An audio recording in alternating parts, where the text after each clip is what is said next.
तो आज की वीडियो में मैं आपको बताऊंगी कि हम एमएस वर्ड में टेबल्स किस तरह से क्रिएट कर सकते हैं। जब भी हम अपना डाटा टेबल में फीड कराते हैं तो वो डाटा हमारा और ज़्यादा समझने में बहुत ज़्यादा इजी रहता है। और हम टेबल्स बनाते ही इसलिए हैं कि हमारा जो डाटा है उसको कोई भी व्यूअर उस टेबल को देखे तो वो ईजिली समझ जाए कि ये टेबल में हमें क्या डिस्क्राइब किया गया है। और हम अपने टेबल को और ज़्यादा अट्रैक्टिव हम किस तरह से उसमें फॉर्मेटिंग ऑप्शंस यूज़ करेंगे टेबल को और ज़्यादा अट्रैक्टिव बनाने के लिए। तो let's check out with the video.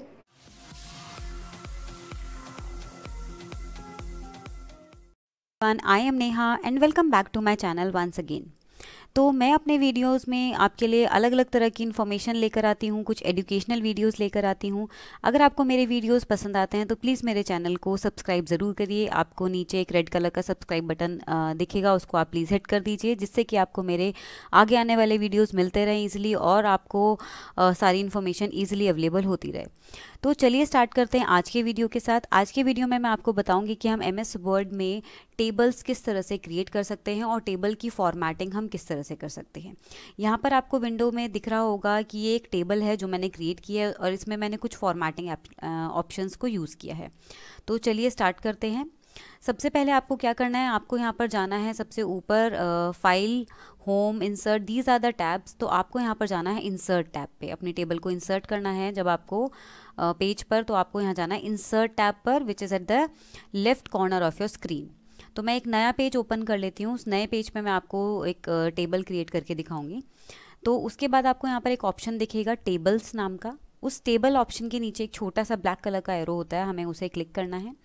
यहाँ पर हम बहुत तरीके से टेबल को क्रिएट कर सकते हैं। पहला मेथड है हमारा कि ये हमारे पास कुछ ग्रिड अवेलेबल है। इस ग्रिड को जैसे ही मैं क्लिक करती रहूँगी, अपने माउस पॉइंटर को इन ग्रिड्स के ऊपर लेकर जाऊँगी तो टेबल आपकी ऑटोमेटिकली क्रिएट होती रहेगी, जैसे कि आपको स्क्रीन में दिख रहा होगा। एक और ऑप्शन है हमारे पास यहाँ पर इंसर्ट टेबल। जब मैं इस पर क्लिक करूँगी तो आपके पास एक बॉक्स आ जाता है, एक डायलॉग बॉक्स आ जाता है। इस डायलॉग बॉक्स में हम डिफाइन कर देंगे कि कितने कॉलम्स का और कितने रोज़ का हमें टेबल क्रिएट करना है। और एक और ऑप्शन होता है हमारे पास टेबल क्रिएट करने का, ड्रॉ टेबल। ड्रॉ टेबल से हमारे पास एक पेन आ जाएगा, पेन का साइन आ जाएगा, जैसे कि आपको यहाँ पर विजिबल होगा, एक पेंसिल का साइन आ गया है। जब मैं इस पेंसिल को यहाँ पर फॉर्म बनाऊंगी तो इस तरह से हमारी टेबल क्रिएट होती रहेगी। जैसे ही मैं इसको ऐसे क्लिक करती रहूँगी तो आपकी टेबल क्रिएट होती रहेगी, आपके सेल्स क्रिएट होते रहेंगे। तो हमारे पास ये 3 मेथड है जिस तरह से हम अपनी टेबल्स को क्रिएट कर सकते हैं। तो सबसे पहले मैं स्टार्ट करती हूँ विद द ग्रिड मेथड। मैं इन सबको हटा देती हूँ अभी। हम इंसर्ट पे जाएंगे, हम टेबल्स पर क्लिक करेंगे और मैं यहाँ पर एक टेबल क्रिएट करना चाहती हूँ जिसमें कि 5 कॉलम्स हों और 5 ही रोज़ हों। तो मैंने यहाँ पर 5 कॉलम्स को सेलेक्ट कर लिया है। आपको यहाँ पर ऊपर दिखता भी रहेगा कि आपने कितने कॉलम्स और कितने रोज़ को सेलेक्ट किया है, जहाँ पर ये इंसर्ट टेबल लिखा है। अब मैं अपने माउस पॉइंटर को फिर से इन ग्रिड के ऊपर लेके जाती हूँ। 1 into 1 मीन्स पहला वाला जो 1 है वो आपको दिखाएगा कि कितने कॉलम आपने सेलेक्ट कर लिए। तो into 1 लिखा है वो आपको बताएगा कि कितने रोज़ आपने सेलेक्ट कर लिए हैं। Then 2, then 3, 4, 5 columns I have selected. Then come down 2, 3, 4, 5 rows and 5 columns I have selected and just click it at the last. तो आपका वो चला जाएगा ऊपर और ये आपका टेबल यहाँ क्रिएट हो जाएगा। जैसे ही आप टेबल क्रिएट करते हो तो आप एक चीज़ नोटिस करोगे यहाँ पर अपने टैब में कि आपके 2 नए टैब आपको यहाँ पर विजिबल होंगे, एक तो डिज़ाइन टैब और एक layout tab. Table tool tabs हम इन्हें बोलते हैं। ये दोनों टैब हमारे पास अवेलेबल नहीं होते हैं जब तक कि हमने यहाँ पर कोई टेबल क्रिएट नहीं की होती है। अब मैं आपको दिखाती हूँ कि ये दोनों टैब जो हमारे होते हैं, इन दोनों टैब्स को हम बोलते हैं कंटेक्चुअल टैब। कंटेक्चुअल का क्या मतलब होता है, वो टैब जो हमेशा अवेलेबल नहीं होते हैं। एक पर्टिकुलर ऑब्जेक्ट अगर हमने अपने पेज पर यूज़ किया है, उस पर्टिकुलर ऑब्जेक्ट से रिलेटेड जो टैब हमारे आने होते हैं, यूज़ करने होते हैं हमें, वो हमारे कंटेक्चुअल टैब होते हैं और वो ऑल द टाइम यहाँ पर अवेलेबल आपको नहीं दिखेंगे। अब अभी फ़िलहाल मैंने अपनी टेबल को सेलेक्ट किया हुआ है, मीन्स मेरी टेबल अभी क्लिक्ड है। अगर मैं अपने माउस पॉइंटर से इस पेज के ऊपर कहीं और क्लिक कर दूँ तो देखेंगे आप अब ये टेबल तो यहाँ सेलेक्टेड नहीं है। तो इसीलिए अब आप यहाँ पे अपने टैब्स में आप नोटिस करिए कि यहाँ पर आपके जो टेबल टूल के टैग थे, वो जो आए थे टैब्स, वो अब यहाँ पर नहीं है। जब मैं दोबारा से इस टेबल को सेलेक्ट करूँगी, अब मैं इस टेबल को फिर से सेलेक्ट कर लेती हूँ, अपने माउस पॉइंटर को इस टेबल के ऊपर ले जाती हूँ और कहीं भी क्लिक कर दूँ इस टेबल के ऊपर, तो इट मीन्स मैंने अपनी टेबल को अब क्लिक कर दिया है, वो अब सेलेक्ट है। तो आप देखेंगे दोबारा से टेबल टूल्स के वो दोनों टैब वापस से यहाँ पर आपको देखेंगे। अब दोनों टैब्स कौन कौन से होते हैं, एक तो डिज़ाइन टैब होता है, एक लेआउट टैब होता है। डिज़ाइन टैब में आपकी टेबल की डिज़ाइनिंग आप सेट कर सकते हो कि आपको किस तरह की टेबल चाहिए। अब आपको डिज़ाइन कैसे सेट करना है, यहाँ पर आपको बहुत सारे ऑप्शन अवेलेबल होंगे आपको टेबल का स्टाइल सेलेक्ट करने के लिए। यहाँ पर नीचे आपको दिख रहा होगा टेबल स्टाइल लिखा है। जब मैं इस एरो पर क्लिक करूँगी, यहाँ पर एक एरो बना होता है टेबल स्टाइल के ऑप्शंस के यहाँ पर साइड में। जब मैं इसको क्लिक करूँगी तो यहाँ पर एक पेन ओपन हो जाएगा, एरिया ओपन हो जाएगा, जहाँ से अपना डिज़ाइन आप सेलेक्ट कर सकते हो। अब आपको जो डिज़ाइन यहाँ से पसंद है आप वो डिज़ाइन यहाँ से सेलेक्ट कर सकते हो। You have lot of designs over here. अब आते हैं हम modified table style. For example आपने किसी डिज़ाइन को सेलेक्ट किया है, अब आप उस डिज़ाइन को चेंज करना चाहते हो अपने अकॉर्डिंग, तो आप यहाँ से मॉडिफाइड टेबल स्टाइल से उसको चेंज कर सकते हो। दूसरा है क्लियर, मीन्स अगर आपको नहीं चाहिए वो आपने जो मॉडिफाई किया है, अगर आपको उसको हटा देना है, क्लियर करना है, तो आपको वापस से इस एरो पर जाना होगा और इस क्लियर ऑप्शन पर आना होगा। न्यू टेबल स्टाइल मतलब आपको अपनी मर्जी से कोई अपना डिज़ाइन क्रिएट करना है, मीन्स आपको इनमें से कोई डिज़ाइन नहीं पसंद है, आपको नया डिज़ाइन क्रिएट करना है। तो जब आप उस पर क्लिक करोगे तो आपके पास एक डायलॉग बॉक्स ओपन हो जाएगा। इस डायलॉग बॉक्स में पहले तो आप अपना डिज़ाइन का नाम दोगे। फॉर एग्जांपल न्यू दे देती हूँ मैं। टेबल टाइप, टेबल है आपकी, टेबल ही आप बना रहे हो, टेबल सेलेक्ट रहेगा यहाँ पर। Style based on table normal, अभी टेबल नॉर्मल है, ठीक है। जो टेबल अभी मैंने यहाँ पर सेलेक्ट की हुई है, जो बनाई हुई है, वो टेबल नॉर्मल है, ठीक है। उस टेबल को आपको एक डिज़ाइन देना है। अप्लाई टू होल टेबल, आपको उस डिज़ाइन को पूरे टेबल पे अप्लाई करना है या फिर सिर्फ हेडर रो पर। हेडर रो मीन्स जो सबसे ऊपर वाला रो होता है जहाँ पे सिर्फ हम हेडिंग्स देते हैं। अभी मैं दिखा देती हूँ। हेडर रो मीन्स ये ऊपर वाली हेडर, ये वाली जो रो होती है आपकी हेडर रो होती है, जिसमें हम हेडिंग्स देते हैं सिर्फ अपने पूरे डॉक्यूमेंट के लिए। तो आपको उसके लिए करना है। टेबल टोटल रो के लिए करना है, सारे रोज के लिए करना है। फर्स्ट कॉलम के लिए करना है, सिर्फ फर्स्ट कॉलम के लिए आपको करना है। फर्स्ट कॉलम मीन्स ये पूरा कॉलम जहाँ पे मैं आपको अपना माउस पॉइंटर चला रही हूँ। Means that is your choice कि आपको कहाँ पर फॉर्मेटिंग करनी है, आपको कहाँ पर फॉर्मेटिंग, किस तरह की फॉर्मेटिंग आपको लगानी है। तो मैं अभी हेडर रो पर लगा के दिखा देती हूँ आपको। अब यहाँ पर वो पूछेगा कि उसके अंदर जो भी कंटेंट लिखेगा कोई भी पर्सन, तो वो कंटेंट किस तरह का डिस्प्ले होना चाहिए, तो टेक्स्ट किस तरह का आना चाहिए बाय डिफ़ॉल्ट। तो मैं यहाँ पर फॉर एग्जांपल इसको सेलेक्ट कर देती हूँ। उसका साइज़ कितना होना चाहिए, फॉर एग्जांपल मैं उसको यहाँ पर 20 कर देती हूँ। अब उसका कलर कैसा होना चाहिए, जब वो टाइप करे तो ये कलर आना चाहिए, वो बोल्ड रहना चाहिए, वो इटैलिक्स होना चाहिए और वो अंडरलाइन भी होना चाहिए। अब आप जो भी अप्लाई कर रहे हो, आप जो भी सेटिंग आप यहाँ कर रहे हो, आपको यहाँ पर देखने मिलेगी। जनवरी, फरवरी, मार्च, ये एक आपका प्रीव्यू बॉक्स होता है। फॉर इसको हम कह सकते हैं एक प्रीव्यू बॉक्स, मीन्स जो आप स्टाइल बना रहे हो वो उसको आप देख सकते हो कि आप क्या स्टाइल क्रिएट कर रहे हो। और ये स्टाइल सिर्फ यहाँ पर ऊपर वाली हेडिंग्स पे क्यों अप्लाई हो रहा है, क्योंकि मैंने यहाँ पर सेलेक्ट किया है हेडर रो सिर्फ। अब ओनली इन दिस डॉक्यूमेंट, मतलब आप चाहते हो कि जो इस डॉक्यूमेंट में आप टेबल बना रहे हो सिर्फ उसी की टेबल में आपको ये स्टाइल चाहिए, तो आप यहाँ सेलेक्ट करोगे। New document based on this template, आप न्यू डॉक्यूमेंट जब आप कोई ओपन करोगे तो आपको वहाँ पर भी ये चाहिए हो सकता है, तो आप यहाँ सेलेक्ट कर दोगे, ठीक है। अभी मुझे सिर्फ इसके लिए चाहिए तो मैं इसको सेलेक्ट करूँगी, ओनली इन दिस डॉक्यूमेंट, और मैं ओके क्लिक कर दूँगी। तो आपका जो वो स्टाइल था जो आपने क्रिएट किया था वो अब आपका क्रिएट हो चुका है। अब हम वापस जाते हैं और हम उसको चेक कर लेते हैं कि जो हमने अभी बनाया था वो हमारा बना है कि नहीं। अब आप यहाँ देखेंगे कस्टम में जो आपने यहाँ पर कस्टम लिखा हुआ है, उस कस्टम को में जो टेबल आई हुई है, जो फॉर्मेटिंग एक टेबल का आपका एक फॉर्मेट आपको यहाँ दिख रहा है, वो आपने अभी क्रिएट किया है, वो कस्टम्स में आ जाता है। जब भी हम नया स्टाइल जो भी क्रिएट करते हैं अपना, वो आपको यहाँ कस्टम में दिखता है। तो ये मैंने बनाया था, अब मुझे इसको अप्लाई करना है, तो मैं इसको क्लिक कर दूंगी तो ये मेरा टेबल पे अप्लाई हो गया। अब आप कहोगे कि टेबल तो यहाँ दिख ही नहीं रही, क्योंकि जब आपने टेबल का स्टाइल बनाया था तो आपने बॉर्डर्स को सेलेक्ट नहीं किया था। तो मैं इसीलिए एक और आपको स्टाइल बना के दिखा देती हूँ। यहाँ पर दोबारा जाते हैं, न्यू स्टाइल टेबल, और मैं यहाँ सारी होल टेबल मैं कर लेती हूँ यहाँ पर सेलेक्ट कि मुझे होल टेबल पे चाहिए। आपको बॉर्डर चाहिए ये वाला टेबल में, और उसकी थिकनेस आपकी ये होनी चाहिए, उसका कलर ये होना चाहिए। अब बॉर्डर अगर आपको चाहिए तब आपका क्या सेलेक्ट था यहाँ पर, नो बॉर्डर सेलेक्ट था, मीन्स कोई बॉर्डर नहीं होना चाहिए, टेबल तो बने लेकिन बिना बॉर्डर की बने। अब आप चाहते हो कि बॉर्डर भी बने, तो ऑल बॉर्डर सेलेक्ट कर लेंगे हम। जब हम ऑल बॉर्डर यहाँ पर सेलेक्ट करेंगे तो हमारी जो टेबल बनेगी वो ऑल बॉर्डर, जिस तरह से अब आपको यहाँ प्रीव्यू दिख रहा है ना, ये दिखेगा। अब मैं इसका फॉर्मेटिंग में यहाँ पे चेंज कर लेती हूँ कि मीन्स जो सबका स्टाइल है ये होना चाहिए, और सबका जो साइज़ है ये होना चाहिए, सब कुछ बोल्ड होना चाहिए, सब कुछ इटैलिक्स होना चाहिए।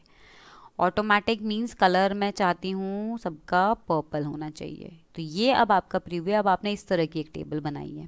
ओके, अब आपने इस तरह की एक टेबल। अब यहाँ पर एक और चीज़ आप देखेंगे, आपका जो कंटेंट है वो बीच में रहना चाहिए या फिर सबसे ऊपर रहना चाहिए। ये वाला ऑप्शन जो आपको यहाँ ब्लू साइड में दिख रहा है, नो कलर मीन्स कोई कलर नहीं होना चाहिए। अब देखो मैं यहाँ पर कलर लगा देती हूँ, टेबल के अंदर ये कलर होना चाहिए, आप चाहते हो ऐसा होना चाहिए। तो अब मैं इसको सेलेक्ट कर देती हूँ, ओके। अब आप देखेंगे कि जो अब आपने बनाया है वो आपका आया है कि नहीं कस्टम में। दोबारा से यहाँ एरो पर क्लिक करेंगे, अब देखिए आपने एक और जो बनाया था वो यहाँ पर आ गया है। अब मैं इसको सेलेक्ट कर दूँ, ये देखिए। अब इसके अंदर आप जो भी लिखोगे वो पर्पल में होगा, इटैलिक्स में होगा, और जो फॉन्ट स्टाइल आपने सेलेक्ट किया था आपको वो मिलेगा। अब हम आते हैं और स्टाइल और चीज़ें, टेबल हम किस तरह से और टेबल्स में हम चेंजेस कर सकते हैं। जैसे कि अब मैं आती हूँ डिज़ाइन टैब पे, मैंने डिज़ाइनिंग आपको बता दी। कलर के अंदर आपको बॉर्डर, पूरी टेबल में आपको कलर चाहिए तो आप इस वाले ऑप्शन से यूज़ कर सकते हैं। यहाँ से मैं कलर चेंज कर दूँगी, जिस भी, अब मैं सबको सेलेक्ट कर दूँ, मैं सबको सेलेक्ट कर देती हूँ, फिर डिज़ाइन पर जाती हूँ और मैं इसको ब्लू कर देती हूँ, ये ब्लू हो जाएगा। टेबल का बॉर्डर आप यहाँ से सेलेक्ट करेंगे तो वो टेबल पर अप्लाई हो जाएगा। आप ये पेन, जब टेबल बॉर्डर हमें चेंज करना है तो आपको ये पेन आपके पास आ जाता है। कैसे आ जाता है? Border painter. Border painter means आपको जहाँ जहाँ ये आपने बॉर्डर जो आपने सेलेक्ट किया है, बॉर्डर का स्टाइल, जहाँ जहाँ पर आपको इस बॉर्डर को यूज़ करना है, आपके सामने ये जो पेन आपको दिख रहा है, आपको जो पेंट दिख रहा है, आपको इसको इसके ऊपर सिर्फ ड्रैग करना है, उन लाइंस के ऊपर उसको ड्रैग करना है और आपको ये दिखेगा। तो मैं और थोड़ा सा थिक कर देती हूँ जिससे कि आपको ईजिली दिखे। अब मैं दोबारा से इस पेंटर को चलाऊँगी, ये देखिए। तो जहाँ जहाँ मैं इस पेंटर ब्रश को चलाऊंगी वहाँ वहाँ की जो लाइन है वो कैसी हो जाएगी? थिक हो जाएगी। दोबारा से हम चलाते हैं, इसको हमें प्रॉपरली ड्रैग करना होता है, इसको अंदर की तरफ मैं ड्रैग करती हूँ, ये देखिए ऐसे ये बन जाएगा। तो ये तो हो गया हमारा डिज़ाइन चेंज करना। अब हम आते हैं लेआउट पे। लेआउट में भी हमारे बहुत सारे ऑप्शंस होते हैं, इसमें कुछ इंपॉर्टेंट ऑप्शंस हैं जो मैं आपको बता देती हूँ। सबसे पहला ऑप्शन है हमारा डिलीट। टेबल को डिलीट करने के लिए, टेबल जब आप इस पर क्लिक करोगे तो टेबल डिलीट होगी। टेबल डिलीट में भी बहुत सारे ऑप्शन है। डिलीट कॉलम्स, आपको कुछ कॉलम्स डिलीट करना है। फॉर एग्जांपल मुझे सिर्फ ये फर्स्ट कॉलम डिलीट करना है, तो डिलीट पर क्लिक करेंगे, डिलीट कॉलम्स, एक कॉलम डिलीट हो गया। अगर आपने किसी कॉलम को सेलेक्ट नहीं किया है तो वो सबसे लास्ट वाला कॉलम डिलीट कर देगा। डिलीट कॉलम्स, डिलीट हो गया। उसके बाद डिलीट रोज, ये रोज डिलीट होती रहेगी नीचे से। डिलीट टेबल, पूरा डिलीट हो जाएगा टेबल। डिलीट सेल्स, अगर आपको कोई पर्टिकुलर सेल डिलीट करना है तो आपको क्या करना है? Delete cell. उसके पास आपके पास एक डायलॉग बॉक्स आ जाएगा, जिस सेल पर आपका कर्सर होगा वो सेल आपका डिलीट होगा। और अब आप चाहते हो कि ये सेल डिलीट हो और इसके बराबर वाला सेल इधर आ जाए, ठीक है? तो आपको क्या करना है? इस ऑप्शन पर सेलेक्ट करना है, शिफ्ट सेल्स लेफ्ट, मीन्स ये वाला जो सेल है ये इधर इसकी जगह पर शिफ्ट हो जाए। अगर आप चाहते हो कि ये अपनी जगह पर है, नीचे वाला ऊपर शिफ्ट हो जाए, तो आपको क्या करना है? शिफ्ट सेल अप, मीन्स ये यहाँ से हट जाए और ये सेल ऊपर आ जाए। डिलीट एंटायर रो और डिलीट एंटायर कॉलम तो मैं आपको बता ही रही हूँ कि जो आपको पर्टिकुलर रो डिलीट करानी है, पर्टिकुलर कॉलम डिलीट कराना है। अभी कर्सर मेरा इस कॉलम पे है तो डिलीट एंटायर कॉलम में करूँगी तो ये पूरा ये वाला कॉलम हमारा डिलीट हो जाएगा। अब हम आते हैं इंसर्ट। अब मुझे इंसर्ट करने हैं, रोज इंसर्ट करने हैं, कॉलम्स इंसर्ट करने हैं, या फिर कोई पर्टिकुलर सेल इंसर्ट करना है। तो इंसर्ट अबव का मतलब होता है कि जहाँ कर्सर है उसके ऊपर हमारा रो इंसर्ट हो गया। इंसर्ट बिलो मतलब कि अगर मैंने कर्सर मेरा यहाँ पर है इस सेल में, तो इंसर्ट बिलो करूँगी तो इसके नीचे एक रो इंसर्ट हो जाएगा। इंसर्ट लेफ्ट मतलब अगर मेरा कर्सर इस कॉलम पर है तो इंसर्ट लेफ्ट पर क्लिक करूँगी तो मैं इसके बराबर में एक कॉलम इंसर्ट हो जाएगा, इसके लेफ्ट साइड में। अब मैं इसके राइट साइड में एक कॉलम इंसर्ट करना चाहती हूँ तो इंसर्ट राइट, ऐसे हो जाएगा। अब मुझे क्या करना है? इंसर्ट करना है मुझे एक पर्टिकुलर सेल, तो उसके लिए हमें क्या करना होता है? इस पर क्लिक करेंगे हम, इस पर हम क्लिक करेंगे। इंसर्ट सेल, हमें ये कहाँ से मिला? आप यहाँ देखोगे एक छोटा सा, बहुत छोटा सा एरो आपको दिखेगा कॉर्नर में, ये इसको क्लिक करने से आपके पास इंसर्ट सेल का ऑप्शन आएगा। इंसर्ट सेल मतलब आपको एक पर्टिकुलर सेल इंसर्ट करना है, और वो सेल इंसर्ट आपसे वो पूछ रहा है, फॉर एग्जांपल आपका कर्सर इस सेल पर है, तो इस सेल पर आपका जो कर्सर है आपको वो उसके बराबर में एक सेल इंसर्ट करना है। तो शिफ्ट सेल डाउन मीन्स जो ये वाला सेल, मुझे यहाँ पर एक सेल चाहिए और ये वाला जो सेल है इसको भी तो फिर कहीं जगह चाहिए, तो आप चाहते हो कि ये वाला सेल है वो नीचे चला जाए और इसकी जगह पर दूसरा आ जाए, तो आप सेलेक्ट करोगे शिफ्ट सेल डाउन की मीन्स वो जो पहले था वो नीचे शिफ्ट हो जाए और जो नया आए वो उसके ऊपर आ जाए। अब आप चाहते हो कि ये वाला सेल तो शिफ्ट हो जाए कहाँ पर, राइट में, और इसके लेफ्ट में एक नया सेल आ जाए, तो आप सेलेक्ट करोगे शिफ्ट सेल राइट। तो मैं शिफ्ट सेल राइट कर देती हूँ, क्लिक कर देती हूँ। अब आप देखोगे तो जो यहाँ था वो इधर चला गया, जो इधर था वो इधर शिफ्ट हो गया, जो इधर था वो इधर शिफ्ट हो गया, और ये जो सेल आया है ये वाला, ये नया सेल आया है।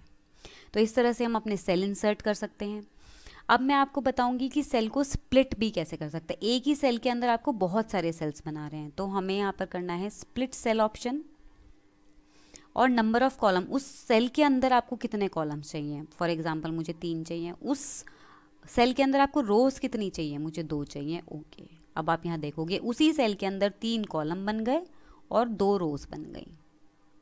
तो ये हो गई हमारी स्प्लिट सेल्स। एक सेल को हमने बहुत सारे पार्ट्स में डिवाइड कर दिया। अब आते हैं स्प्लिट टेबल, मीन्स एक टेबल को 2 पार्ट्स में डिवाइड करना। स्प्लिट टेबल मीन्स जहाँ पर आपका कर्सर रहेगा उसके ऊपर वाला जो पूरा रो है वो अलग हो जाएगा और उसके नीचे वाला सारा टेबल वो अलग हो जाएगा। अब मैंने अपना कर्सर इस 3rd रो में रखा है, मैं स्प्लिट टेबल करूँगी तो ये देखिए ये ऊपर वाला उधर अलग हो गया और नीचे वाली टेबल अलग हो गई। ठीक है, अभी 3 अलग अलग टेबल्स बन गई। अब वापस से मैं क्या कर सकती हूँ, मेरे पास एक और ऑप्शन है मर्ज सेल्स। मर्ज सेल्स मतलब बहुत सारे सेल को मिलाकर एक सेल बना देना। फॉर एग्जांपल ये जो ऊपर वाली पूरी लाइन है, ये 4 कॉलम है, इनको मुझे एक ही बनाना है पूरा। तो क्या करना होगा, इन सबको सेलेक्ट करना होगा। पहले चारों को सेलेक्ट कर लिया और ये मर्ज सेल्स पर आपको यहाँ क्लिक करना है, मर्ज सेल। तो ये आपका सेल एक मर्ज बन जाएगा, मीन्स 4 थे अभी और वो एक बन गया। ऐसे ही आप बहुत सारे के साथ भी कर सकते हैं। इन चारों को आपको मिलाना है तो सारों को सेलेक्ट करो और मर्ज सेल पर क्लिक कर दो। ऐसे आपकी ये जो है सेल्स मर्ज हो जाएंगी। अब आते हैं हम, आपको मैं कुछ और चीज़ें यहाँ पर दिखा देती हूँ। अच्छा, अब जो आप टेक्स्ट लिखते हैं, जो आप यहाँ पर टेक्स्ट इसके अंदर लिखते हैं, फॉर एग्जांपल मैंने यहाँ पर लिखा नेहा, आप चाहते हो कि ये बिल्कुल बीच में आए, सेल के बिल्कुल बीच में आए, तो उसके लिए हमारे पास यहाँ पे कुछ फॉर्मेटिंग ऑप्शंस हैं।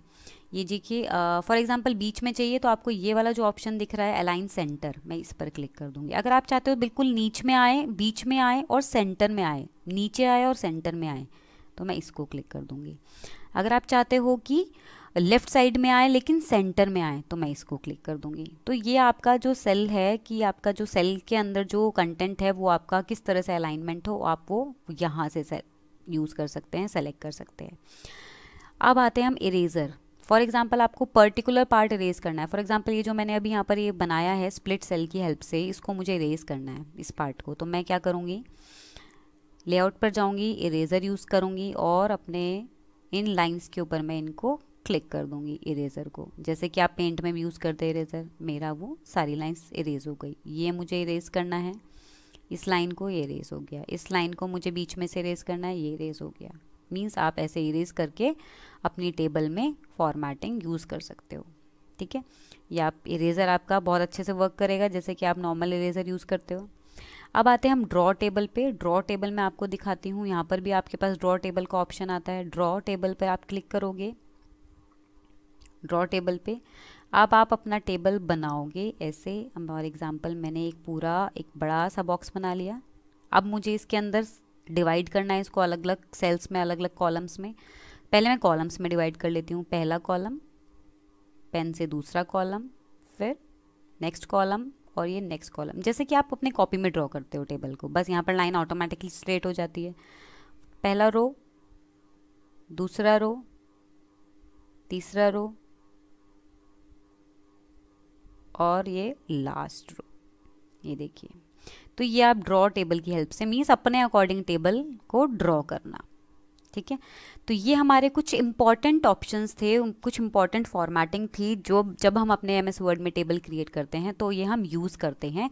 और इन सारे ऑप्शंस को यूज़ करके आप एक बहुत ज़्यादा अट्रैक्टिव और इंटरेस्टिंग टेबल आप बना सकते हो अपने अकॉर्डिंग। और मैंने एक आपको ये ऑप्शन बता ही दिया है कि न्यू टेबल स्टाइल से आप क्या कर सकते हो, अपने अकॉर्डिंग एक नया स्टाइल क्रिएट कर सकते हो। और वो आपको कहाँ विजिबल होगा नया स्टाइल? कस्टम वाले कॉलम में। तो चलिए आज की वीडियो में इतना ही। और अगर आपको एमएस वर्ड से रिलेटेड या किसी और टॉपिक से रिलेटेड कोई भी वीडियो आपको मुझसे चाहते हो कि मैं बनाऊं आपके लिए, तो आप प्लीज़ कमेंट सेक्शन में लिखिए। और till then stay connected with me. Please subscribe my channel and I will meet you in my next video. Till then, bye bye.